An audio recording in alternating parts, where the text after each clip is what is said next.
Anuzis' advice to Americans. Country can be won back in next election. The good news. We have an election next year. Elections are about choices, not necessarily perfect or the best choices, but choices that matter. Talk to your friends and neighbors. Challenge the status quo. Don't buy into the woke politics of the demented left, writes political strategist Saul Anuzis, former chairman of the Michigan Republican Party. We are blessed to live in the most prosperous, free, and tolerant country in the world. It's a republic still, if we can keep it. Voting matters. Pay attention.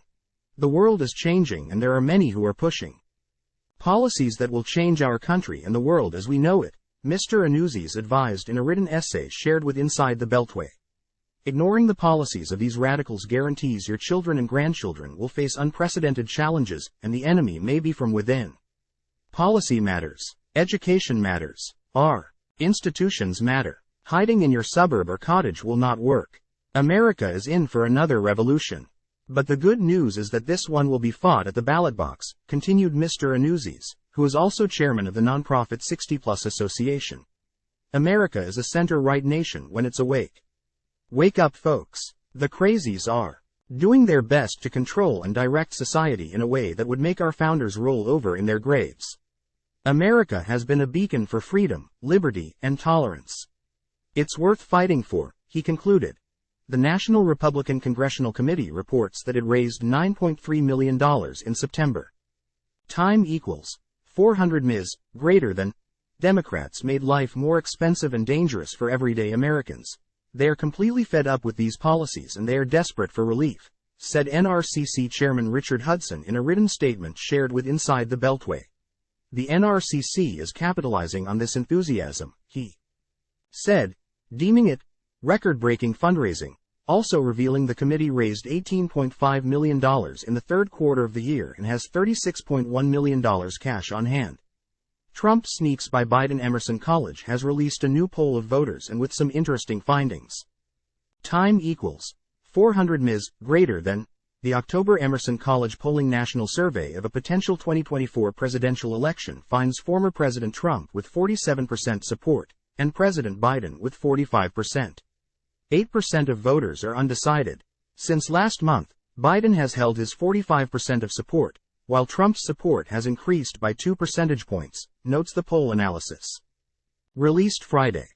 Of interest are the all-important responses on the economy. The survey found Mr. Trump with 47% support, and Mr. Biden with 45%. Another 8% of voters are undecided. Since last month, Mr. Biden has held his 45% of support, while Trump's support has increased by 2 percentage points. Voters were asked who they think is responsible for the current condition of the U.S. economy, President Biden or former President Trump. 58% see Biden as responsible, and 28% see Trump as responsible, and 14% are unsure, the analysis continued. Of those who say they hold Biden responsible for the economy, 58% said they are worse off financially than they were a year ago, with 23% saying they are better off, said Spencer Kimball, executive director of Emerson College Polling, in a written statement.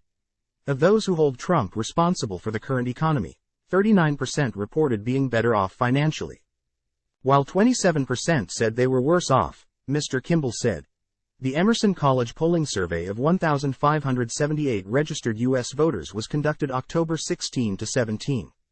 The Grassley factor let us recall that Florida Governor Ron DeSantis has promised that as a presidential candidate, he will complete the full Grassley in his campaign visits to Iowa. That term refers to Senator Chuck Grassley of Iowa, who has made it a practice to visit every single county in Iowa every year for 43 consecutive years. That's 99 counties, by the way. So how is Mr. DeSantis doing in this quest at the moment? Ron DeSantis was back in Iowa holding multiple events across the state. He has now visited 83 of Iowa's 99 counties, nearing completion of the full Grassley. He began his trip Friday night at Representative Marionette Miller Meek's tailgate in Iowa City. Saturday morning, DeSantis packed the house at American Legion Post 6 in Dubuque for a Veterans Coalition event. After, he transitioned to the Never Back Down bus tour as a special guest and stopped to greet diners at Daryl's in Monticello, the DeSantis campaign said in a written statement shared with Inside the Beltway. Then it was on to Obie's Bar and Restaurant in Maquoketa and Legend's Sports Bar in Clinton. Look at what's going on in the Congress. They're like chickens with their heads cut off. They can't even elect the Speaker of the House of Representatives. And it's all about the theater. It's all about the drama. It's all about trying to get clicks on social media, Mr. DeSantis told the assembled crowd. I'll tell you, watching what these guys are doing, it only strengthens my belief that we need term limits for members of Congress.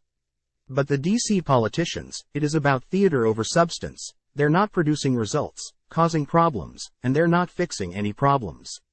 And that's the total opposite of how we approach things in Florida, the candidate said.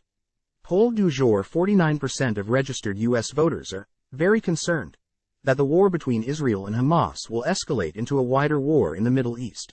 54% of Republicans, 46% of independents and 53% of Democrats agree.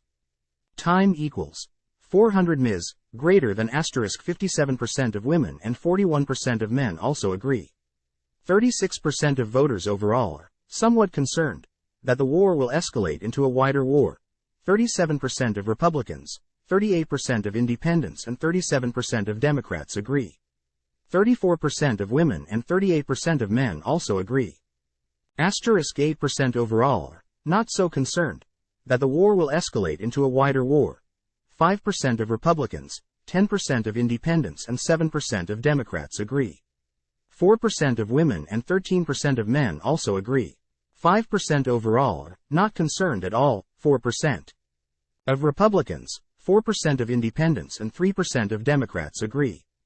3% of women and 7% of men also agree. Source: a Quinnipiac University national poll of 1,737 U.S. adults conducted October 12 to 16.